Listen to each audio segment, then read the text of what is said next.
다시 한번 할렐루야. 아멘. 할렐루야. 아멘. 할렐루야. 아멘. 주님과 그냥했습니다. 할렐루야. 아멘. 아멘. 할렐루야. 아멘. 아멘. 할렐루야. 한국말로 하겠습니다. 주님을 찬양합시다. 그럽시다. 주님을 찬양합시다. 그럽시다. 저와 여러분의 평생이 우리 주님을 찬양하기를 축복합니다. 우리 옆 사람도 축복해야죠. 옆 사람 보면서 따라합니다. 아름다운 것이 저하고 옆 사람 보십니다. 아름다운 것이 죄라면 당신은 무죄입니다.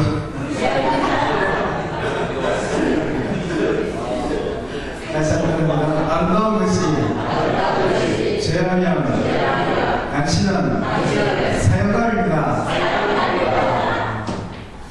우리 아름다운 교회, 넓은 교회 성도님들과 특별히 이렇게 세 번 만날 수 있게 해주신 하나님께 저도 감사와 찬송을 드립니다. 우리 조 목사님과 함께 신학교 공부했던 것이 벌써 20여 년 전인데 정말 이렇게 길거리에서 만나서 여러분의 성도님과 교회와 함께 이런 시간 갖는다는 것은 또한 하나님께서 저에게 주신 축복인 것 같습니다. 어제 나눴던 것처럼 저는 대구에서 태어났습니다. 대구에서 태어나고 그곳에서 자라고 서울에서 공부하고 아르헨티나 갔다가 부산에서 사역하다가 지금 여기 코스타 국제본부에 와서 사역하고 있습니다. 어느새 목사가 된 지 오랜 시간이 지났습니다. 저희 어머니는 전도사님이었죠. 저희 어머님은 전도사 생활을 굉장히 오래 하셨어요. 원래 저의 목표는, 저의 꿈은 이 목회자가 아니었고, 저희 집안에서 서원한 아이는 둘째 아이, 제 동생인데, 제 동생을 어머니가 한참 예수님을 뜨겁게 만날 때, 제 동생을 하나님께 서원하고 목사가 되었으면 좋겠다고 하나님께 드렸습니다.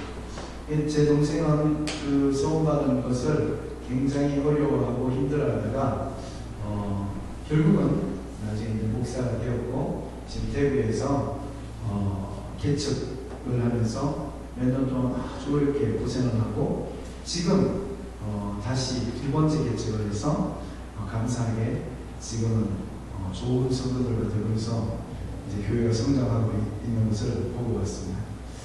저는 꿈이 뭐였냐면 저는 크게 말하면 국가를 위해서 일하는 거고 더 이제 정확하게 하면 좀 정치인이 되는 거였어요. 그렇게 해서 정말 많이 노력했었고 한참 제가 학교 다닐 때 김대중, 김영삼 그런 시대에 많이 따라다니고 또 그 87 대선이 끝나고 난 다음에 노태우 대통령이 당선이 되고 이제 김영삼, 김대중 둘 다 하야했을 때 김대중 대통령, 김영삼 대통령 둘 다 민주화를 위해서 많은 고생을 했지만 그 당시에 책임을 지고 모든 정치 은퇴를 공포한 것이 물론 나중에 또 그걸 극복하고 정치인들의 똑같은 생활이 반복이었지만 일단 대선이 끝나고 그걸 나는 이제 정치계를 떠나겠다는 사람이 이제 김대중 대통령이었어요. 그러면서 자기 모든 재산을 다 털어서 그 평화 통일을 위한 인재를 키우겠다면서 평화복지대학원을 만들었고 저는 그 평화복지대학원에 가서 공부하기 위해서 직접 평화복지대학원까지 찾아갔었습니다. 저는 아주 어떻게 하면 우리나라를 위해서 일할 수 있을까 그렇게 하면서 초등학교 4학년 때부터 대학교 3학년 때까지 한 번도 변한 적이 없이 그렇게 하면서 링컨 수많은 사람들의 정치를 읽고 연설도 배우고 하면서 나름대로는 열심히 준비를 했던 것 같아요. 근데 군대에 가서 21살 때 군대에 가서 저에게 큰 변화가 있었습니다. 모태신앙 전자제에게 군대에 갈 때는 우리 교회에서 저를 선교사로 파송을 모든 사람들이 그렇게 하잖아요. 이제 우리 교회 청년 유익은 군대에 파송합니다. 그리고 파송을 하는데 이 과정에서 제가 하나님한테 특별한 기도를 드렸던 것 같아요. 그 이야기는 정말 또 하나의 재미있는 시나리오인데 지금은 시간을 이 설교를 하기 위해서 그 내용을 하지 못하지만 예를 들면 제가 이렇게 있어요. 하나님 정말로 저는 모태신앙을 하지 않습니다. 그래서 교회 생활을 열심히 하고 계속해서 교회에서만 살았습니다. 근데 하나님이 정말 있는지 저는 잘 모르겠어요. 정말 하나님께서 저를 우리 엄마 아빠가 아니라 정말 저를 위해서 죽어주셨다면 저도 예수님을 좀 알게 해주세요. 그렇게 하고 전혀 생각지도 못한 조건을 하나님한테 걸었어요. 그게 뭐냐면 목사님이 이렇게 기도할 때 진짜 내가 엄마 때문에 세뇌당해서 예수님 믿는지 아니면 정말 내 몸속에 예수님이 있는 건지 그래서 나는 주일날 자발적으로 그런 건지 강제로 내가 교회에 끌려나온 건지 좀 알게 해달라고 하면서 제가 군대 가는 그 기도에 제가 뭐라고 기도했냐면 제가 앞으로 가는 부대는 부대원 전원이 예수를 믿지 말게 해주시고 우리 부대에는 교회가 없게 해주시고 우리 부대에는 불교인들만 있게 해달라고 하고 제 그 군대 가는 축복기도 하는데 제가 여기서 그렇게 이야기를 했어요. 그리고 만약에 그런 데 가서도 내가 아침에 일어나서 기도를 하고 그 다음에 교회를 가려고 애를 쓰고 그러면 제가 스스로 내가 예수를 믿는지 알겠다고 그렇게 했는데 정말 우리 하나님 기도 응답을 잘하시더라고요. 그래서 정말 저는 아주 군대에서 특수훈련을 받아서 저는 미국 병사들이 버리고 간 미사일 부대를 들어갔습니다. 미사일 부대는 여단 사단급이 대부분이고 한 번 쏘는 1억씩 날아가는 그 호크 미사일이었어요. 그래서 저는 거기 부대에 갔는데 학교에서 공부를 잘못했는데 미사일을 제가 얼마나 잘 쏘는지 제가 그 200명 미사일병 중에서 1등을 하게 되면서 사령부에서 저를 차출하는 사람이었어요. 이 사령부에는 이거보다 더 큰 교회가 있고 한 2,000명, 3,000명이 일반 정도가 있고 국민들이 이제 사령관이 교회가 그러니까 3,000명, 4,000명의 군인들이 예배드리는 어마어마한 사령부예요. 그런데 거기에서 제가 미사일 부대에서 1등을 했다고 이 부대에 남게 되더라고요. 그런데 일주일 지났는데 보니까 제가 원래 들어가려고 했던 그 자리가 없어지면서 너는 다시 여단으로 내려가야 된다고 해서 여단으로 갈라져서 또 서울 독산동을 가니까 여단은 한 2,000명 정도 되는데 2,000명 부대에서 제가 미사일 전교 1등을 했는데 사격으로 근데 이 사람이 사령부에 안 있고 여단까지 내려오는 걸 보고 깜짝 놀라서 여단에는 무조건 남아야 된다면서 여단에서 저를 차출을 했어요. 그래서 여단에서 있기로 하면 모든 것이 다 됐는데 한 일주일 지나고 난 다음에 제가 배치될 여단의 부서가 사라졌다는 거예요. 그러면서 저는 또다시 기차를 타고 또 대대로 가요. 대대에 가니까 깜짝 놀라서 전교 1등 한 사람이 어떻게 대대까지 이렇게 올 수가 있냐 그러면서 대대 총괄 행정부대에 배치가 된다면서 대대에 남게 차출됐습니다.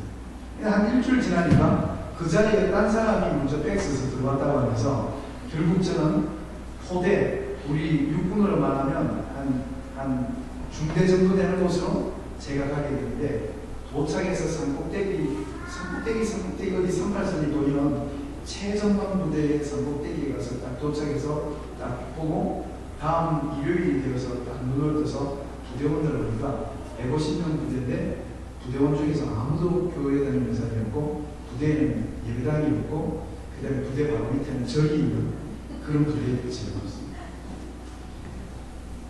그 다음에 제 3년은 정말 파란만장한 3년을 보내게 되고 그곳에서 얼마나 하나님을 뜨겁게 만났는지 모릅니다.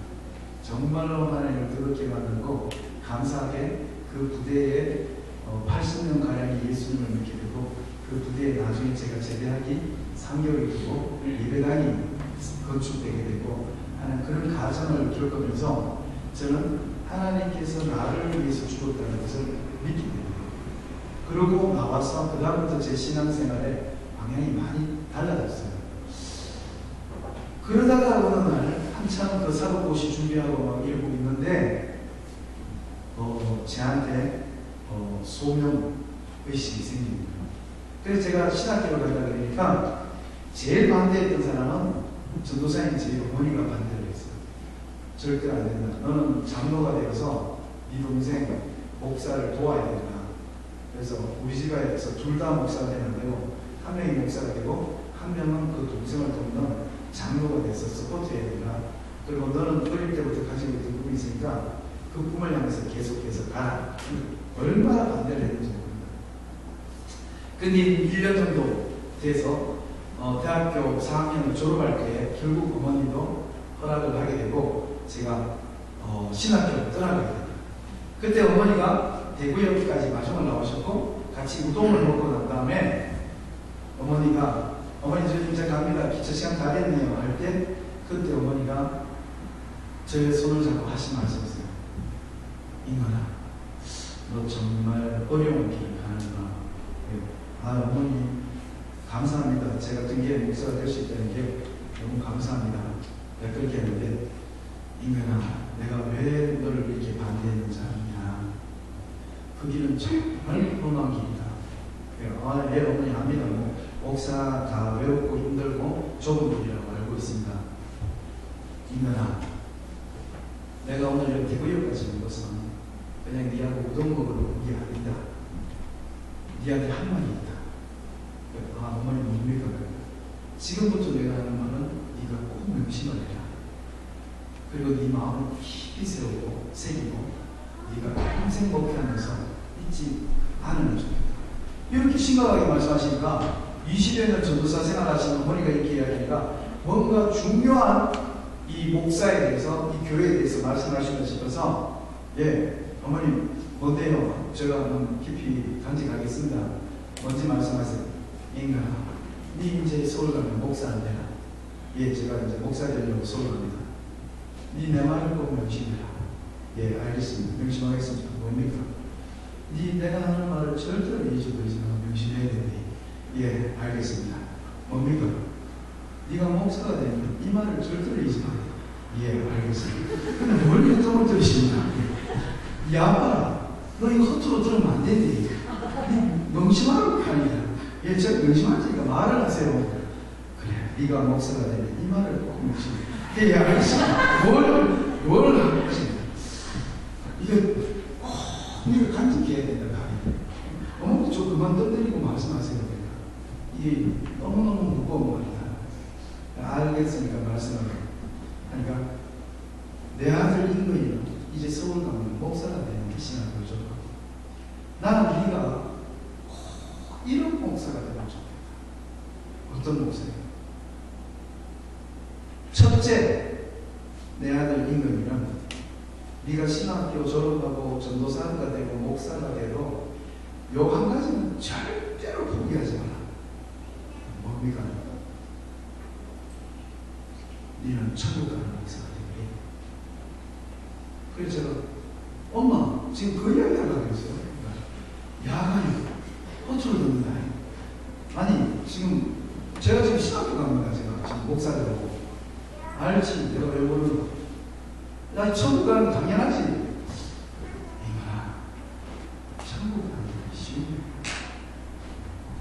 네가 다른 사람 말 가르치고 네가 천국 못 갈 수가 있다. 목사가 그렇게 쉬운 게 아니더라고요. 천국 사람들이 다 당연히 간다고 생각하고 교회 있는데 천국 못 갈 사람은 없다. 특별히 목사님들 중에서 천국에 가기가 쉽지 않다. 어떻게 알겠어요? 사람이 어떻게 판단하겠어요? 그러나 나는 네가 목사 되는 거 진짜 반대해. 나는 우리 아들 인근이가 평신도로 장로로 목사를 돕고 건축원동하고 사모님 몰래 그 용돈으로 도와드리고 가난한 성도 돕고 네가 일하다가 천국에 가기를 원했는데 네가 그렇게 교회 생활을 잘하고 천국 가면 좋겠는데 네가 이렇게 무거운 목사의 길을 걷는다 그러니까 내가 너무 걱정이 된다. 이 절대로 잊어버리지 말아요. 나는 네가 천국에서 못 만난다면 네가 목사 되고 뭐 그런 건 아무 관심 없다. 우리 가족은 꼭 천국에서 만나야 돼. 그래서 제가 알았어요, 엄마. 그럼 또 둘째 뭔데요? 첫째, 내 아들 인간이는 꼭 천국 가는 목사가 돼요. 둘째, 유임건이라는 이 세 글자의 이름을 만나면 그 사람이 아든지 어른이든지 노인이든지 여자든지 남자든지 네가 너를 만나는 사람들을 데리고 그 사람을 꼭 천국의 문안까지 인도하는 목사가 되게 해요. 아이고 엄마 지금 그 이야기 하려고 지금 그랬어요. 야가 봐라. 네가 꼭 지키래. 알았어요. 시험날에서 갈게. 그리고 저는 저희 어머니 말을 허투루 대충 듣고 기차에 올라서 신학교 갔고 전도사가 됐고 목사가 됐고 선교사가 됐어요. 벌써 그때로부터 정말 많은 시간이 지났습니다.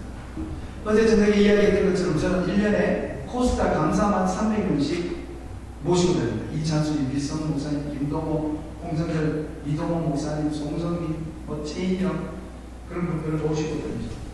그리고 지금 캘거리처럼 제가 공항에 지금 코스타 국제본부에서 저 혼자 왔습니다. 저 혼자 이렇게 도착하면 이 공항에 캘거리 공항에 조영선 목사님, 송영배 목사님, 강 목사님, 김영린 목사님 이런 분들이 공항으로 저를 맞아봅니다. 그래서 제가 캘거리 땅에 떨어지면 한 적어도 10분 이상의 지역교회 목사님들이 저와 함께 동역을 하고 위니펙, 시드니, 쿠알라룸푸르, 호치민, 모스크바, 산파울로 어디든지 가면 이런 목사님들이 거기서 저를 맞아주면서 같이 팀워크를 이루어서 이 코스타를 3박 4일을 진행합니다. 제가 1년에 만나는 목사, 선교사를 보니까 제가 최소 1,500명 이상을 만나요. 1년에 목사, 선교사만 1,500명 정도 만나요. 그리고 이렇게 시간이 많이 지나면서 보니까 너무 슬픈 소식을 많이 듣게 됩니다. 이미 성도 여러분이 잘 알고 있는 뉴스, 9시 뉴스, JTBS 뉴스, 수많은 뉴스에 나왔던 그 어마어마한 목사, 선교사들의 장로들의 그 어마어마한 사건뿐만 아니라 그 뉴스에도 가지 않고 이 저 멀리 저런 지역에, 저 멀리 치앙마이에, 저 멀리 하노이에 있는 그런 추잡하고 더럽고 그 가슴 아픈 그런 이야기들은 아무도 알지 못하고 그 더러운 상황들이 일어나고 있습니다. 그걸 또 저는 가서 직접 그 지역 사람들에게 어느 교회 목사가, 어느 장로가, 어느 선교사님이 그런 이야기를 수없이 그 도시에 떨어지면 그 이야기를 듣습니다. 사람이 어떻게 천국 간다 안 간다를 결정할 수 있겠어요? 아니 어떻게 판단할 수 있겠어요? 김 목사님은 천국 가실 것 같아요. 박 목사님은 천국 못 갈 것 같아요. 이걸 누가 판단할 수 있겠어요? 감히 판단할 수 없죠. 그럼에도 불구하고 그 뉴스나 그 흉악하고 더럽고 추잡한 이야기를 들으면서 이야 정말 저 사람은 천국 가는 거야. 이런 분들이 한두 분이 아닙니다. 사람은 판단 못하겠죠. 결국 천국의 문 앞에 가봐야 알겠죠.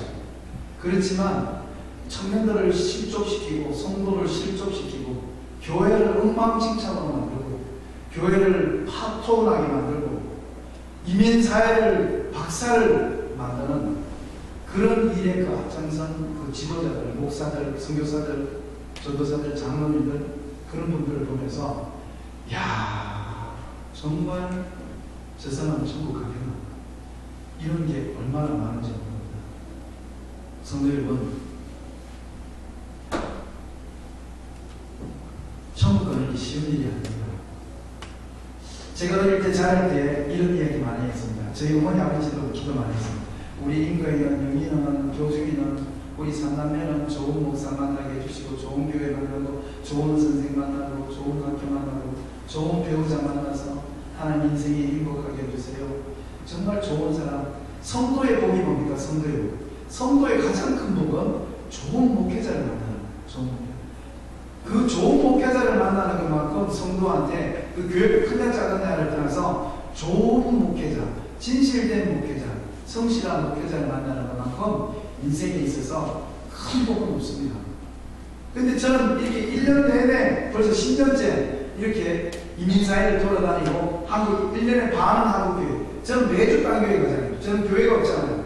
지금 여기 오면 여기 캘거리 교회, 이제 다음 이제 내일 위니펙 가잖아요. 위니펙 가는 이제 주일날 위니펙에 어느 교회에 제가 2개 설교가 있다 그래요. 그럼 그 교회 가서 설교하고, 한국 가면 또 강사님 교회를 신방해야죠. 유기성 목사님 교회 가서 설교할 때도 있고, 이창수 목사님도 교회에, 또 저기 이동호 목사님 교회에 가면서 매주 다른 교회를 가는 저는 떠돌이 목사죠. 그렇게 떠돌이로 이렇게 한국 1년에 반은 한국 안에 있는 교회, 1년에 반은 한국 밖에 있는 교회를 계속해서 보면서, 또 목사님과 선교사님을 보면서 정말 저는 이런 생각이 들어요.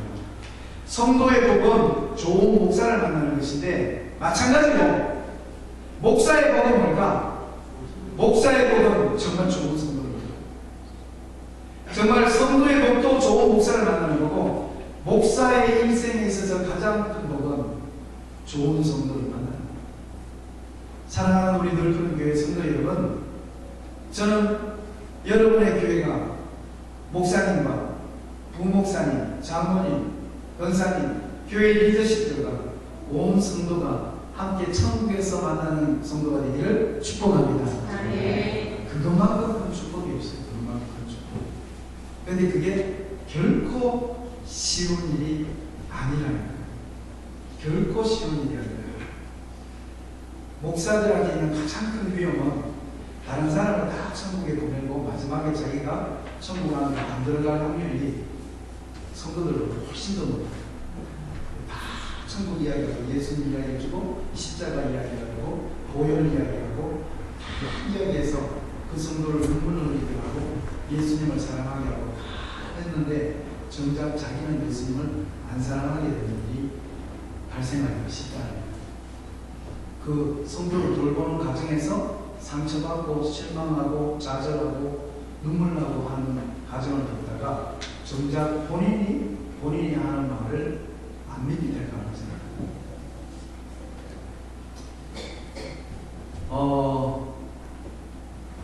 얼마 전에 어떤 성도님이 아파트에 입주를 했어요. 그 롯데캐슬인가 이편한 세상인가 그 아파트에 입주를 해서 너무너무 기뻐서 저에게 간증을 하면서 20년 동안 청약주택을 보고 20년 동안 조금씩 돈을 모아서 롯데캐슬인가 하여튼간 하여튼 유명한 아파트를 정가주기 들어가서 그 들어가는 날 은행에 가서 10,000원짜리 50장을 새 돈으로 뽑아서 감사원금 봉투에 넣어서 교회 여기에 헌금함에 입주하게 돼서 감사합니다 하면서 이 봉투를 이 안으로 넣었으면서 그 기쁜 소식을 저에게 간증을 하는데 저는 마음이 조금 이렇게 슬프더라고요. 왜 슬펐는가 하면 우리 창노교니까 제가 안심하고 편안하게 이야기할게요. 저는 예수님께서 우리가 예수님을 믿으면, 하나님을 믿고 하면 우리가 행복하기를 원하실까? 우리가 예수 믿는다는 것은 우리의 행복을 예수님께서 주기 위해서 그러신 걸까? 물론 행복의 여러 가지 모양이 있지만 제가 지금 이야기하면 어떤 행복인지 여러분 알 거예요. 우리가 보통 생각하는 그런 행복을 주기 위해서 예수님께서 우리를 예수 믿게 하셨을까 했을 때 저는 예전에는 다 그렇게 생각했어요. 근데 제가 점점 자라고 목사가 되고 선교사가 되고 지금 이렇게 1년에 15,000명, 20,000명 청소년, 청년을 만나고 이민사회를 돌면서 저는 그 생각이 많이 없어졌습니다. 예수님은 어쩌면 우리가 행복하기만을 바라시지 않으실 수 있다는 생각이 많이 들어왔어요. 많이 들어왔어요. 예를 들면 조금 전에 그 성도가 아파트를 사서 너무 기뻐했는데 저는 이런 생각이 들어요. 그런 이야기를 들으면 어떤 이런 이상한 생각이 들었냐면 예수님이 저 집사님한테 아파트를 주고 싶었을까? 아닐 수 있다 이런 생각이 들어요. 왜냐면 그 아파트를 사서 너무너무 기뻐져. 그리고 그 아파트가 얼마나 소중해. 그 20년 동안 전세방, 월세방, 여기는 지금 주페이 아니면 두주나 월페이 하면서 여기 살고 계시잖아요. 투룸, 쓰리룸 이런 데서. 그렇게 하는데 그렇게 살다가 그 집이라고 하나 받으면 그 그게 집이 작든 크든 얼마나 행복해요. 저도 기억나요. 저도 우리 어머니가 전도사님 하다 보니까 늘 가난하게, 아버지가 또 어머니를 도왔지만 아버지가 또 여력이 안 돼서 늘 가난하게 살았어요. 가난하게 이렇게 살고 있다가 거기 한참 우리가 강북에 있고 아침에 얘기했던 것처럼 아버지가 장사를 활발하게 하실 때는 정말 많은 집이 있어요. 집이 세 채, 네 채 있고 막 그렇게 했는데 그게 이제 어떤 투자를 하고 그다음 또 누구한테 빌려드리고 빚보증서 안에서 한번 팍 주저앉았는데 그다음부터 회복이 안 되더라고요. 그다음부터는 너무너무 어렵게 지나면서 살았어요.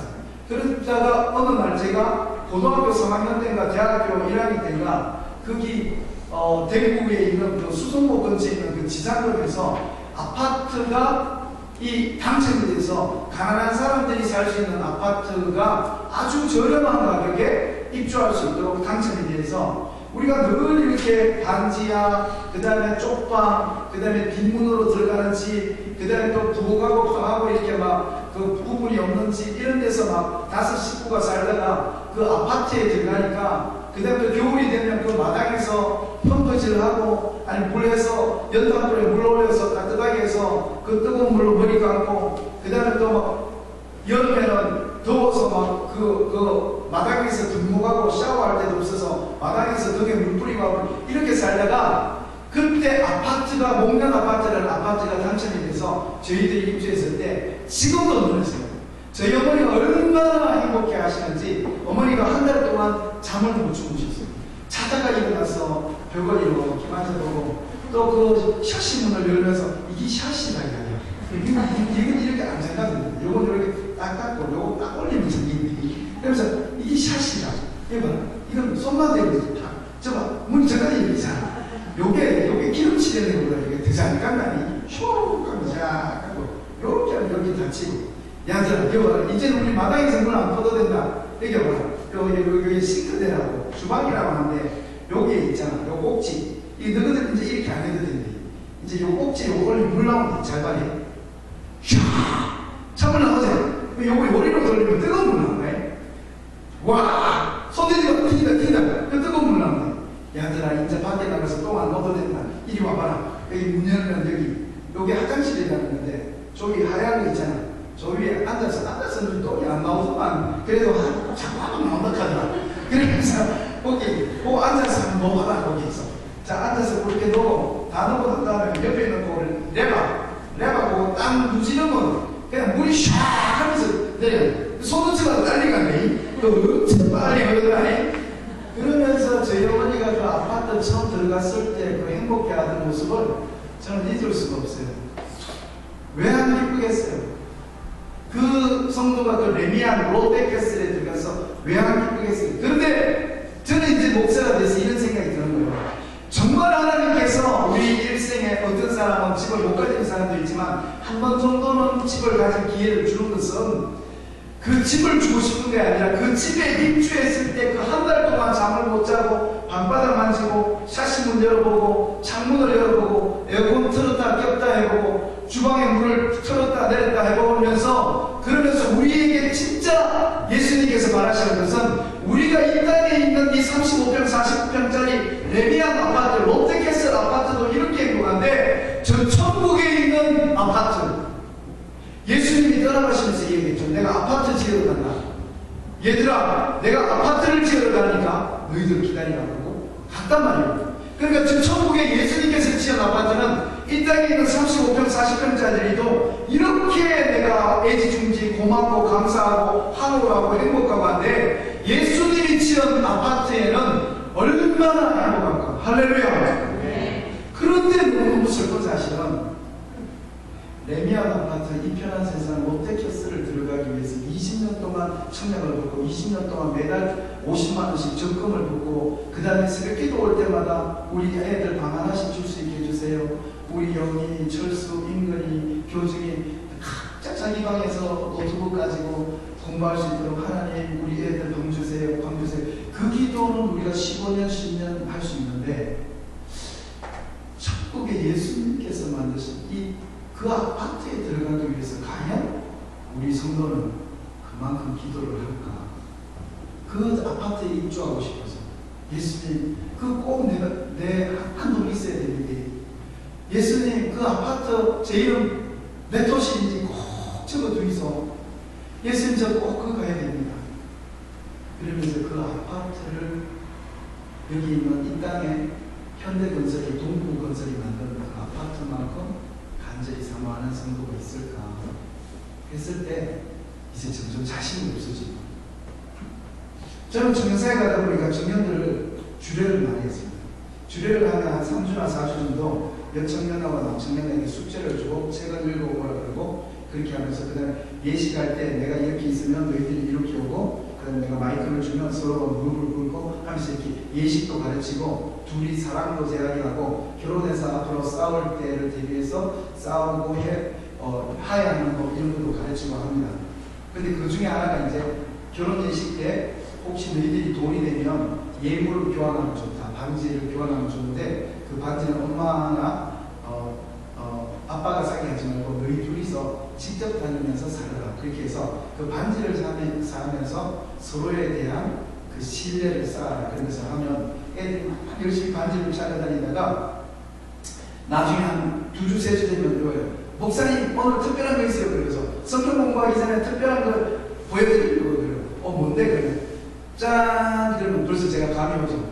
너 반지 샀나? 그러면 예! 그러면서 와 대단하다. 되게 빨리 샀네. 야 다른 애들은 막 결혼하기 직전까지는 못 사고 막 그러던데 너희 샀네? 어디 샀나? 명동에 금방에서 샀어요. 와 한 번 목사님 이제 10집 이상 발품 팔아서 산 거예요. 진짜 제가 잘 샀어요. 어디 한 보자. 뚜껑 열어봐라. 뚜껑 딱 열었는데 그게 링이 있고 그게 뭐 보석이 반짝반짝하고 있으면서 목사님 이거요. 와 진짜 예쁘다. 와 이거 얼마 줬는데? 목사님 한번 맞춰보세요. 와, 야 이거 되게 비쌀 것 같은데? 그렇게 보이죠? 예, 그렇다. 근데 목사님 이 두 개 다 해가 50만 원에 샀어요. 진짜 싸게 샀다. 와 그럼 이거 보석 이거 그럼 가짜가 아니요 목사님. 제일 이거 있죠? 이거 뭔지 아세요? 뭔데? 다이아몬드. 와 50만 원에 두 개 다이아몬드 샀어? 예. 와 대단하다 너. 진짜 어디서 이리 샀냐? 목사님 요 옆에 자잘하게 촉살처럼 박힌 5개 있죠? 그거 뭔지 아세요? 그거 뭔데? 그거도 다이아몬드예요. 깨진 다이아몬드. 그러면서 하면서 보여주면서 자네가 이거 닦고 막 형제가 또 해가지고 막 닦아가지고 막 목사님 저 여기 보세요. 그래서 막 빛이 비춰보고 난리가 나요. 그러다 어떤 형제는 이제 시계를 들고 선물 받으면 이 시계를 요 유리가 사파이어예요 목사님. 그래서 장모님께서 주셨어요. 하면서 이렇게 닦아서 보여주고 하는 아이들을 보면서 참 행복하죠. 근데 그 장면을 보면서 저는 이런 생각이 드는 거예요. 하나님께서 여자의 몸에, 신부의 몸에, 그 몸에 한번 좀 일생을 살면서 한 번쯤은 몸에 보석을 걸어주는 것 같아요. 하다못해서 결혼식 때 사파이어나 루비나 다이아몬드나 이런 걸 몸에 가지게 해주시는 거예요. 근데 하나님께서 정말 그 다이아몬드를 걔한테 주고 싶었을까 했을 때 동일하게 저는 아닐 수 있다고 생각합니다. 그 다이아몬드를 닦고 불고 닦고 안경수건으로 닦아서 비춰보고 하면서 하나님께서 그 아이가 진짜로 생각해 주길 바라는 것은 천국에 있는 하나님 예수님께서 주면 홍보성 높보석 수정과 같은 바다 길이 한금으로 깔려있는 그 이 땅에서 감히 보석이라고 그거보다 더 좋겠죠. 하나님께서 만드신. 그러나 이 땅에서 설명할 수 있는 단어가 보석이라는 단어가 가장 매력을 하니까 그 보석이라는 단어로 천국을 설명하면서 홍보석, 높보석, 자수정, 홍옥, 그 다음에 수정과 같은 바다, 그 다음에 그 길거리의 모든 보도 그 길바닥은 황금으로 덮여있고 성이 황금으로 되어있고 종위에 좋은 다이아몬드로 되어있고 그렇게 하면서 천국에 있는 보석을 설명을 해준 거예요. 근데 정작 우리 청년들이 이 땅에서 그 50만원짜리 그 다이아몬드에는 그렇게 감동을 하는데 정말 저 천국에서 내가 직접 살게 돼.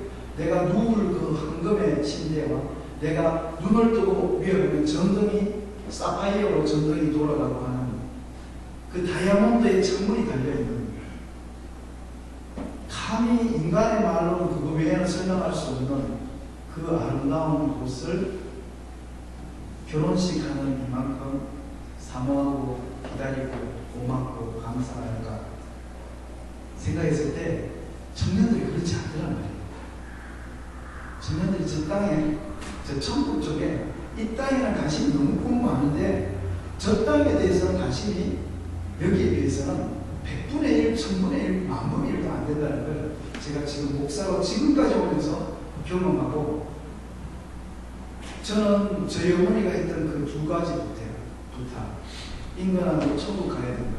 둘째, 인간아, 너를 만나는 청년들을, 노인들을, 아이들을 데리고 천국문까지 데리고 가야 된다. 그 두 가지 부탁이 얼마나 힘들고 무섭고 큰 부탁인지 이제 조금씩 알아가기 시작했습니다. 저희 어머니 이야기가 나왔으니까 저희 어머니 이야기를 하나 더 하고 야곱의 이야기를 나눌게요. 저희 어머니는 9살 때 6.25가 일어났습니다. 서울 사람이고 그때 폭탄이 터지면서 할아버지, 할머니, 그리고 삼촌 3명, 그 다음에 어머니를 포함해서 여자 3명, 8명의 가족이 서울을 탈출을 했습니다. 할아버지가 민부대에서 일했던 것 같아요. 깡통이라든지 이런 통조림을 먹었다 보니까 할아버지가 공산당이 되려면 우리 가족은 모두 몰살이다. 빨리 도망가야 된다. 그래서 서울에서 남아서 공산당을 맞이하는 서울 시민들이 있었지만 할아버지는 우리가 공산당을 만나면 죽는다 그렇게 하고 할아버지가 한강 다리를 건너서 탈출을 했습니다. 여러분이 보는 그 6.25 사진에 한강다리 폭파한 그 장면이 저희 할아버지가 지나가는 장면이에요. 그 다리는 폭파하고 사람들은 다 공중에 뜨고 다 수백, 수천 명이 그 한강다리에서 죽었습니다. 근데 감사하게도 우리 8가족, 어머니 8가족은 그 폭파되기 바로 직전에 다리를 건너고 어머니 표현에 의하면 피가 하늘에서 떨어지고 있었고 앞에 있는 모든 것은 신체고 그 신체를 밟으면서 9살짜리 그 아이가 울면서 그 남쪽으로 도망을 한강을 지나가고 있는데 미국 집자가 슉 와서 탁 쓰더니만 저희 어머니 앞에 서서 그 8명의 가족에게 초콜릿을 나눠주면서 이렇게 이야기해요. 남쪽으로 가라고. 지금 살기 위해서 남쪽으로 가야 된다고. 그런데 여러분이 남쪽으로 가다가도 혹시 가족이 헤어지거나 혹시 죽을 수도 있다. 그러나 여러분이 남쪽에 가서 살든지 아니면 가다가 혹시 폭탄이나 가족이 헤어져서 죽더라도 여러분의 가족이 다시 만나는 소망이 있는데 그것은 뭐냐면 예수님을 믿는 거예요. 여러분의 가족이 예수님을 믿으면 천국에서 이 6.25 동란을 피해서 혹시 죽더라도 거기에서 만나게 될 거예요. 소위 말해서 쉽게 말하는 예수천당 불신지옥이라는 간단한 복음을 전해주면서 남쪽으로 가세요. 남쪽으로 가야 살아요. 예수 믿고 나중에 가족이 천국에서 만나야 해요. 여러분의 가족이 혹시 못 만나도 예수님을 알면 천국에서 여러분의 가족을 다시 만날 수 있어요. 이런 식으로 전도를 하고 내려오겠습니다. 그리고 저희 가족은 그 미국 병사 얘기를 듣고 죽자 사자 잠도 안 자고 걸어서 제가 태어난 대구에 도착해서 대구에 도착하고 난 다음에 저희 할머니 할아버지는 어떤 신앙을 갖고 있냐면 천지신명 선한강과 해민과 달림에 이렇게 하는 무속 귀신 신앙을 가지고 있었어요. 근데 그 할머니가 그런 귀신 신앙을 가지고 있으니까 하나 또 있는 게 남존여비, 남자는 잘 돼야 되고 여자는 남자를 위해서 봉사해야 된다 이런 마음을 갖고 계시던 것 같아요. 그래서 어느 날 저희 이모 둘하고 저희 어머니하고 3명을 불러놓고 이렇게 이야기해요. 우리 가족은 6.25 동란에 폭살망했다. 우리 가족이 다시 일어나려면 너희 오빠들이 공부를 해야 된다. 오빠들이 공부해서 힘이 있어야, 배우면 힘이 있는데 너희 오빠들이 힘이 있어야 우리 집안이 다시 일어난다. 그러니까 너희 3명은 학교를 가지 말라. 그리고 이 딸 3명은 공장에 집어넣어서 대구 그 성문시장 그 남문시장 그 지하에서 척척척척 이 옷감 자는 배틀 공장에 대구 성룡 도시잖아요. 그 지하실에 그 머리가 천장에 나는 거기에서 들어가서 그 청소년 때부터 실담에서 인생을 보냈어요. 그렇게 해서 청소년 기간이 다 지나갈 때까지. 그리고 월급 받으면 바로 그걸 엄마한테 갖다 주고 할머니가 그 돈을 가지고 오빠들을 공부시켜가면서 그렇게 지났어요. 근데 큰 이모는 조금 대갔어요. 그래서 가출을 해서 왜 나는 학교 못 다니냐 그리고 왜 남자가 공부해야 되냐 그리고 큰 이모는 좀 가출을 했대요. 작은 이모는 몸이 아파서 공장을 가다만다 했는데 저희 엄마는 모든 가족의 8명의 가족의 생계가 저희 어머니 몸으로 오니까 그 어머니는 계속해서 공장에서 그 10대 시절 20대 초반을 다 보내면서 공장에서 그 실먼지 기름 그 풀떼기 이런 것을 마시면서 공장에서 일을 했어요. 그러다가 처녀가 됐을 때 어느 날 입에서 기침이 나서 확 기침했는데 입에서 피가 쫙 뿜어져 나가면서 공장장이 깜짝 놀라서 달려와서 그 세숫대야를 했는데 한 세숫대야의 피가 담기고 그 공장장이 들쳐오고 병원에 갔는데 병원에서 폐병 말기로 얼마 소망이 안 남았다. 그래서 공장장이 모든 퇴직금을 다 모아서 저희 할머니한테 엄마를 다시 갖다 돌려줬어요. 그리고 할머니한테 이야기했대요. 당신 나이 얼마 못 삽니다. 폐병 말기입니다. 죄송합니다. 그러니까 새벽에 들어가서 여러분 우리 한국 그 70년대 근대화 알듯이 새벽에 공장 들어가면 밤 11시에 나왔잖아요. 하루에 18시간씩 노동을 했잖아요. 그 노동을 10살, 11살, 12살 그 여자아이가 하면서 몸이 완전히 망가지고 햇빛 못 보고 먼지 마시고 실 마시고 그렇게 하면서 폐병이 들고 그래서 이제 죽을 날만 기다리고 있는데 저희 할머니는 말씀드렸듯이 이 귀신을 들고 있어요. 이 천지신명 비나이다. 그런데 오늘 아침에 이야기했던 것처럼 이 비나이다 신앙이 있으면 제일 무서운 게 뭔가요? 기신이에요, 기신. 근데 기신 중에서 그때 우리 할머니한테 너무너무 무서웠던 기신이 뭐냐면 처녀가 여자가 결혼을 안 하고 죽으면 무슨 기신이죠? 처녀 기신이에요. 근데 이 처녀 기신은 특징이 뭐냐면 저 금강도 못 가고 이 땅에도 못 있고 부천을 헤매다가 한 번씩 처녀 기신의 특징이 부천을 헤매다가 이 집안 식구들한테 나타나요. 오빠 그 청년은 휙 사라져요. 엄마 주워 뭐 이렇게 하고 그러니까 할머니가 이 딸이 이 처녀 귀신 되면 이제 오빠들 공부하고 이제 조금 고등학교 가고 막 이렇게 하고 있는데 이 처녀 귀신이 나타나서 밤마다 오빠 문을 열었다 닫았다 하고 이러면 집안이 이게 뭐 또 망하는 거예요. 그러니 영화나 전설의 고향에 이런 데 보면 오빠가 시동시동 할 때가 죽잖아요. 예? 그걸 저희 할머니가 생각하고 그 가난한 살림에 쌀을 한 자루를 보리쌀이나 쌀을 한 자루 만들어서 대구 대신동에 있는 중매쟁이들을 다 모아놓고 이렇게 얘기했대요. 내 딸이 죽기 전에 혼례를 치러더라고요. 이 처녀가 이렇게 머리를 그때 다 올리는데 죽기 전에 이 머리를 올려서 여기 쪽도리를 올리면 결혼식이잖아요. 혼례. 그러니까 머리를 한번 올려달라고. 우리 딸아이 죽기 전에 결혼식을 한번 치러달라고 하면서 결혼할 이 처녀의 머리를 잘라줄 이 총각을 부른 거예요. 그러면서 온 천지상을 다니면서 우리 엄마와 결혼할 총각, 멍청한 총각을 한 명을 찾아서 이렇게 다녔는데 너무 재수없게 우리 아버지가 거기에 걸려요.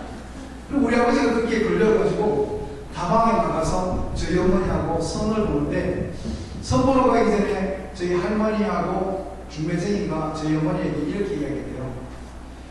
가서 절대 총각의 눈을 보지 말고 총각의 요 목에 있는 요 단추를 보라고. 계속 눈 보지 말고 목에 단추를 보고 그 다음에 절대 말을 하지 말고 무슨 말을 했는데 한마디도 하지 말고 총각이 무슨 말을 하는지 커피만 마시고 그래서 아버지가 제가 줬습니까? 어머니가 커피를 제가 좀 싫은가요? 커피를 아무 말씀 없는 거 보니까 제가 뭐 별로 마음에 안 드는가 보네요. 커피 마시고 특별히 또 가만히 계신 거 보면 제가 좋은가요? 또 커피 마시고 자꾸 이렇게 말 안 하면 제가 결혼할 겁니다. 커피에서 마시고 결국 저희 아버지하고 저희 어머니하고 한 달 뒤에 결혼했어요. 한마디도 안 하고 결혼했어요. 그래서 제가 아버지한테 너무 나중에 이제 제가 커서 어머니한테 이 모든 스토리를 가지고 아버지한테 물었죠. 아버지, 어떻게 엄마하고 결혼했나? 그러니까 아버지가, 야야, 남자들한테 제일 치명적인 약점이 뭐예요? 남자가 여자하고 사귀거나 결혼하게 되면 가장 남자의 약점이 뭐냐면 첫눈에 반하는 거예요. 첫눈에 반하면 그 다음부터 약도 없어요. 결혼해도 후회하잖아요. 그러니까 저희 아버지가 전형적으로 저희 어머니를 첫눈에 반합니다. 어떻게 반했냐고 물어보니까 그 당시 6.25 여러분 사진 보듯이 그 당시 모든 여자는 막 머리는 다 이렇게 뚜껑실처럼 막 이렇게 돼 있고, 여러분 6.25 사진 보면 여자들 전부 다 막 얼굴 막 이렇게 돼 있고 막 얼굴 시커멓고 뒤에 애 하나 오고 빨래방망이 들고 막 두드리고 막, 이게 6.25 여자들이잖아요. 6.25 여자들. 그리고 여자들은 다 뚱뚱하고 배가 많이 나와 있고, 그게 잘 먹어서 지금과 같은 이 비만이 아니고 그때 다 술찌꺼기, 칡뿌리, 땅에 있는 들판에 있는 잡초들 끓여서 삶아서 먹고 이래서 몸이 다 그게 독이 들어가서 그때 6.25 애들이 빽빽만한 배가 꼴록꼴록하고 하고 그게 다 몸이 다 부은 거예요. 그리고 여자들이 막 이러고 막 씻고 막 이러는데 저희 어머니는 9살 때부터 지하실에서만 살아가지고 얼굴이 하얀 거예요. 거기다가 폐병이 걸려가지고 입술에 루즈도 안 발랐는데 파스름하게 그렇게 입술이 예뻐져요. 거기다가 저희 어머니가 폐병이 걸려있으니까 아버지하고 어머니하고 결혼할 때 몸무게가 38kg 정도 됐대요. 그 모든 여자가 뚱뚱하게 해가지고 막 이렇게 하고 있는데 저희 어머니는, 저도 사진 봤거든요. 결혼식 사진을. 어머니가 너무너무 정말 개미허리와 같은 허리로 이렇게 서 계시더라고요. 거기다가 어머니가 아버지하고 결혼할 때 모든 남자가 좋아하는 이 긴 머리가 엉덩이까지 긴 머리가 흘렀어요. 그리고 어머니가 아버지하고 선물로 가던 날 그 사진을 보니까 어머니가 하얀색 원피스를 입고 있어요. 그래서 저희 아버지의 표현을 그대로 옮기면, 이면아, 너가 엄마가 저기 다방문 열고 탁 들어오는데 천사 한 마리가 걷지도 샤 이렇게 날아들었어요. 내가 딱 잡았지. 저 여자하고 결혼한다. 내가 딱 나오는다. 저희 아버지는 첫눈에 저희 어머니를 딱 잡은 거예요. 그래서 내가 더 궁금해져서 아버지한테 물었어요. 아버지, 그럼 아버지 엄마 폐병이 있는지 몰랐겠네. 그러니까 아버지가 이렇게 와모를 믿자스가 그때 6.25에 천지사방에 폐병제가 있는데 딱 보는 순간 폐병제인지 내가 알았지. 근데 와 결혼했노? 그러니까 내가 살릴 자신이 있었다. 딱 그렇게 이야기해요. 저희 이야기 때 저희 아버지는 군함매고 다 남문시장, 서문시장에서 옷장사로 성공하신 분이에요. 그러니까 아버지가 폐병은 가난한 쟁이들이 생기는 병이고, 지금도 가난한 나라에는 폐병이 있죠. 우리나라는 폐병 없잖아요. 여기 캐나다도 폐병이 없고, 폐병은 가난한 사람들이 영양결핍에 여러 가지 이런 병균들이 들어와서 생기는 게 폐병이라는 병이에요.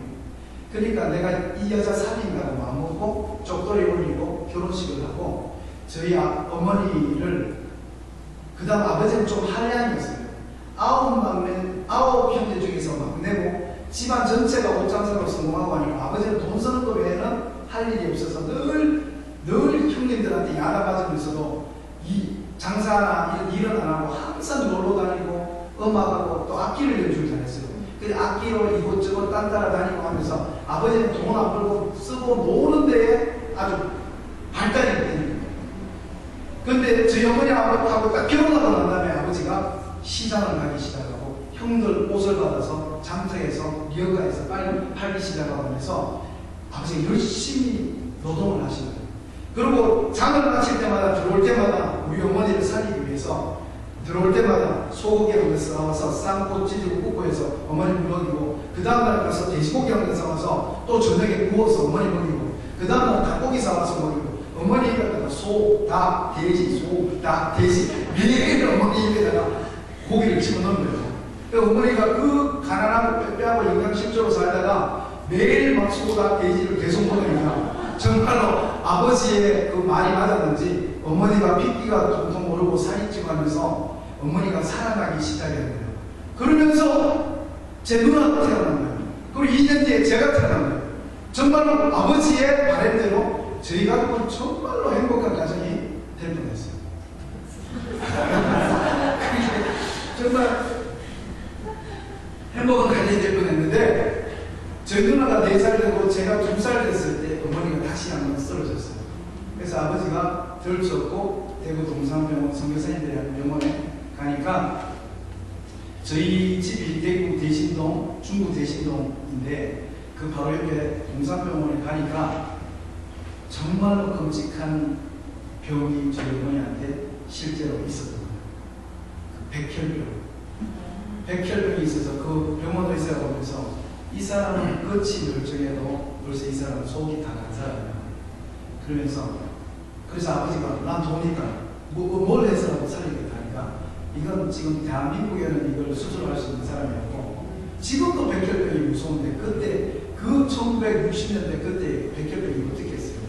이 사람은 살릴 수 없고 내가 보니까 앞으로 살아날 게 한 달, 2달 얼마 남지 않았으니까 괜히 돈 쓰지 말고 집에 가서 가족과 시간을 보내다가 고이 천국으로 보내드리려고 하면서 사형선고를. 그래서 어머니를 들쳐업고 와서 그때부터 초상집이 시작되고 울고 누나는 4살이니까 벌써 엄마 죽는다는 걸 알고 울고 저는 2살인데 엄마도 울고 누나도 우니까 저는 막 엄마 표현하면 똥 싸고 오줌 싸고 하면서 방바닥을 기어다니면서 앵거리면서 계속 울고 그걸 보니까 저희 어머니가 속이 터지고 슬프고 너무너무 억울해서 계속 울고 있는 그때 어제 우리 집사님 중에서 전도 폭발하시고 전도하시는 분이 있었죠. 이 전도가 이게 얼마나 무서운 거냐면 그때 누워서 이제 죽기를 딱 기다리고 있는 그 순간에 9살 때 미국 병사가 생각나요. 그동안 공장에 있을 때는 생각 안 나는데 죽음을 앞두고 딱 있는데 9살 때 미국 병사가 인간은 죽으면 것이 아닙니다. 죽고 난 다음에 천국과 지옥이 있습니다. 여러분이 예수님을 알면 천국에서 만날 수 있습니다. 그 말이 생각나면서 어머니가 할머니를 부르고요. 엄마 빨리 와봐. 엄마 빨리 와서 나 좀 데려다 줘. 그러니까 외할머니가 와서 저희 어머니 일본에서 태어났거든요. 저희 할아버지가 일본에 징용가 있을 때 할머니와 결혼해서 거기서 태어나고 그다음에 해방되면서 돌아오신 거예요. 그래서 저희 어머니가 이름이 기쁘예요. 기쁘. 일본식 이름으로 기쁘. 그래 기쁘야 왜 이러노? 그러니까 저희 어머니가 이야기합니다. 엄마 나 교회 데려다줘. 그 할머니가 놀라서 야가 왜 이러노?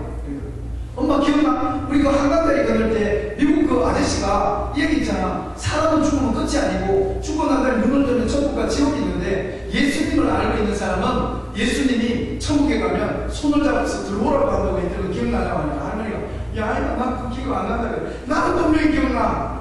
엄마 나 교회 들려줘. 나 죽어서 천국 가고 싶어. 예수라는 내가 공장에 있을 때 보니까 내 옆에 있는 친구들이 예수님 하는데 너희들 어디 가냐 하니까 교회에 가서 예수 믿는다 하더라고. 나도 교회 가서 예수를 한번 만나야 될 것 같은데 엄마 나 교회 데려다 줄 하니까 할머니가 정말 우리 외할머니는 귀신 믿는 분이었어요. 매몰차게 딱 끌으면서 야야 네가 지금 처음에 귀신 된다 그래서 이 쌀을 하나만 들여서 이렇게 살려놨는데 네가 지금 또 우리 집에 귀신을 놔두고 네가 지금 예수 귀신을 끌고 들어오면 너가 엄마를 받기는 어떻게 하냐 그러면서 할머니가 어머니 붙들고 거절했을 때 그때 저희 어머니의 분노가 터져버려요.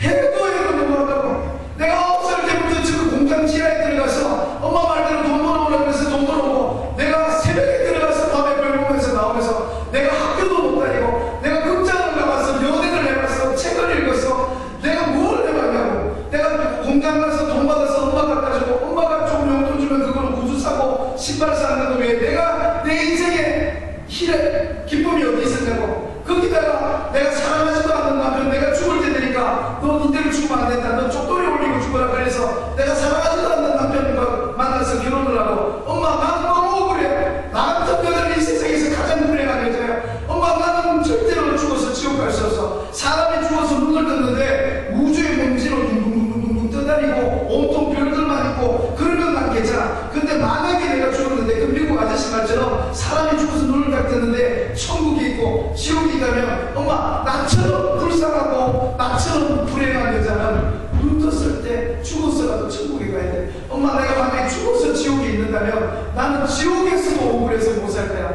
엄마 나 교회 데려가줘. 나 그 예수를 만나야 돼. 엄마 나 교회 데려가줘. 처음으로 할머니에게 고함 지르면서 화내면서 반항하면서 원망을 터뜨리면서 엄마가 나한테 죽일 거니까 하면서 교회 마지막 소원도 못 들어준다면서 할머니한테 대들. 근데 정말 할머니는 끝까지 저희 어머니를 교회로 안 데려다 줬어요. 그래서 저희 어머니가 어머니 교회에 매달리면 아버지한테 매달리고 아버지에게 무릎을 꿇고 용서를 드렸대요.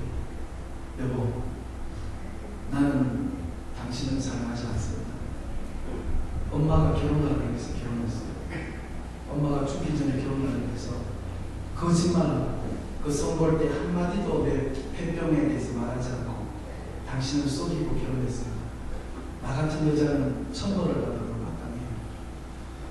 그런데 내가 이제 죽으니까 내가 죽어서 천국에서 내 이 죄를 용서를 빌겠다. 그런데 죽기 전에 소원이 있는데 나 지옥 가기 싫어요. 나 천국 가고 싶어요. 나 한 번만 교회 들려줘서 이렇게 얘기해요. 근데 우리 아버지는 정말 제 어머니를 사랑했습니다. 그런데 저희 아버지가 엄마를 교회에 데려줬어요. 왜냐면 저희 집안은 아버지 집안은 대구 동화산 가빠이 불교신 학교까지 있어요. 대대로 내려오는 제사가 얼마나 많은지 몰라요. 그래서 아버지는 거기다가 첫째도 아니고 막내 9째이기 때문에 우리 아버지가 교회 가면 집안이 발칵 뒤집힙니다. 그래서 기쁘야